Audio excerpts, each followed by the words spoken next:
right, it's John, and today we're doing a camp shower showdown with the SpaceRest 5-gallon battery-powered non-heated shower, and then the ESAR, just kind of less expensive, doesn't come with a bucket, battery-powered shower head as well. Let's get into the specs and let's walk through these things. So the SpaceRest comes with a setup that drops a pump into the 5-gallon tank, and it does come with 2 batteries. And you do get a second battery with the little carrying kit, and they're both 2200 milliamp hours, so about 4400 milliamp hours. It does come with a proprietary charger plug.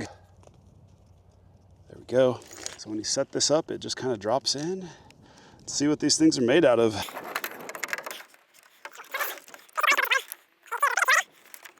And you can see in the cap that it comes with, there's a pretty good seal right there as well. That was something I was concerned about, is will this leak if I put it inside the cargo space of the Jeep? These look like silicone seals, and I think they're gonna seal pretty good. I didn't notice any leaks in the Raptor. There's no external battery. You just charge it right here, which I feel kind of weird about that. Like, this bothers me because I don't know if you're supposed to keep the water depth less than the height of this to make sure that it doesn't get water inside. So I'm gonna keep the water depth less than the height of this. It does come with a little carry bag as well, and it's got little chargers and clips, suction cup for the head. I do want to stop and say thanks to SpaceRest for sending me this shower for free. We're going to have a link in the description with a discount code. So if you are interested in buying this shower, it's on Amazon. I'll get a small percent if you do buy it through the Amazon affiliate program. If you don't want to buy it, that's fine too.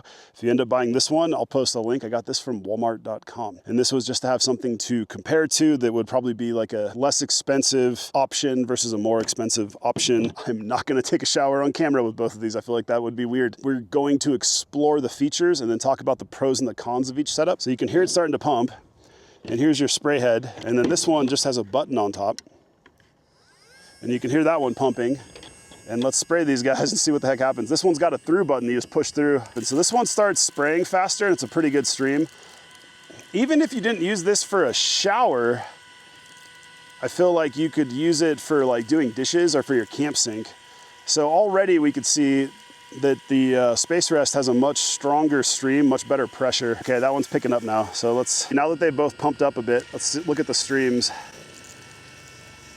Kind of awkward to just sit here and do this. It does seem like this one has better pressure and a stronger stream compared to this one.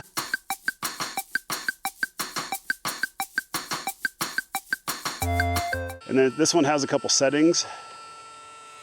So they're all pretty soft, I think. Let's talk about some of the other specs. So this is pretty large, and you're gonna be having to carry this in your rig. So you wanna make sure you actually have enough physical space. In the pickup truck, it's not a problem. In my Jeep, where everything's packed really tight and there's a lot of tools, this might be a problem, but I think it can fit where my Scepter 2.5 gallon water jug is. If that's the case, this will work for me. This is much, much easier to pack.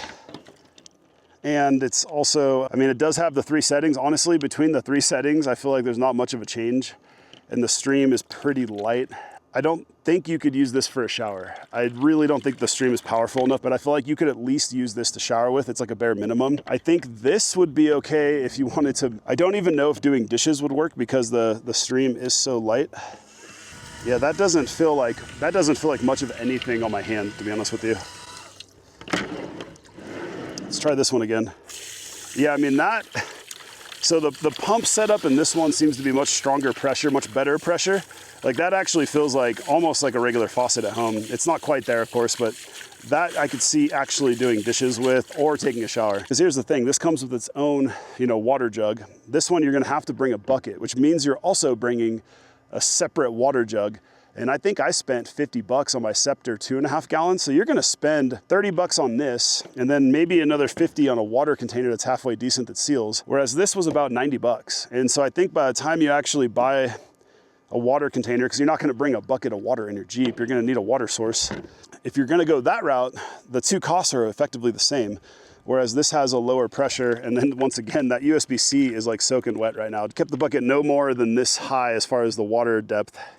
And I still got water in there somehow. I don't know what I did wrong there. This one, I don't think you have a concern. I also like the 2 battery part instead of having 1 big battery, because when that dies, you have to charge the whole thing. Whereas this one, once you run out, you can plug in the second battery and start recharging this right away. And I think these are made to clip on. It does come with the hook.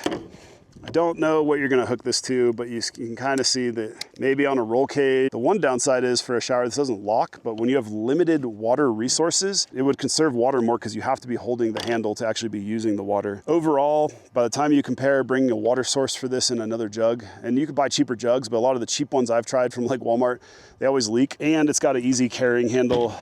You're still gonna be dumping this into something like this anyways. So yeah, if I had like 90 bucks to spend, I think I can do this one for my $50 Scepter water 2.5 gallon tank. This is 5 though. And then this is about 30 bucks. This was 90 altogether. With a 10% discount, it's gonna be close to 80 bucks. I think the price point ends up being the same between the two at that point. For me, the USB-C getting soaking wet would be a deal breaker. I just feel like that's not gonna last very long. This, on the other hand, the battery source is outside of the unit, and I feel like that alone seems like a great idea. And then the stronger stream. So I think if we had to score this stuff, this beats on price, but it doesn't beat on price when you start to add up a water source in a bucket and storing all that stuff in your rig. If you're looking at price, this does cost a little more, but it also has more stuff going on with it. The battery getting wet, that's a deal breaker. And then the stream on this is so weak that when I like spray it on my hand, like this one, this actually feels substantial.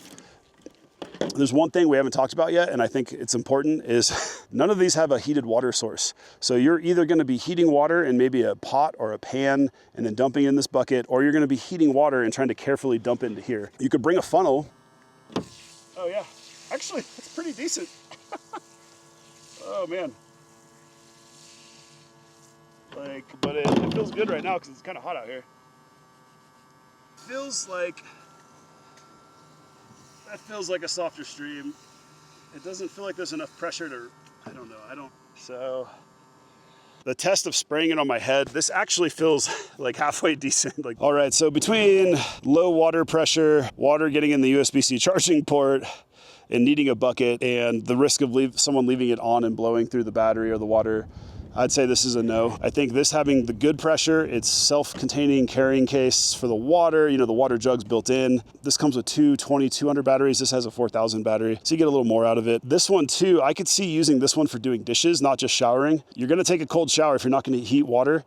I would say that you could probably dump some boiling water in this to warm it up. At the same time, when you're getting off the Rubicon and it's super hot out, a lot of times you wanna take a colder shower to cool down, and this guy could see this cooling you down faster. I still feel pretty haggard from not showering, and honestly, just kind of rinsing off my hair felt really good. You know, even if you're not taking a full shower with this, pop your shirt off. It's all crusty and gross from bug spray and sunscreen and sweat and dirt, and rinse down the top of your body real quick, get your neck, your face, your arms, and then put a clean shirt on and maybe like clean your feet off. And I could see that being very refreshing, and you're not gonna care at that point if the water's cold. It did blow through quite a bit of water pretty quickly. You need to be really mindful of the water usage, and I think you're gonna wanna take really short showers and only use it for dishes if you absolutely have to. But I do think if you're going camping with a bunch of friends and you're base camping and a lot of people can bring a lot of water with, I could see using this for doing dishes all weekend long. And if you had enough water, everyone could at least take some sort of shower. And then once again, you can boil some water, dump it in here and warm it up. I think that's it for the review. I think I would pick this one. Once again, thanks to SpaceRest for sending this over. And if you can,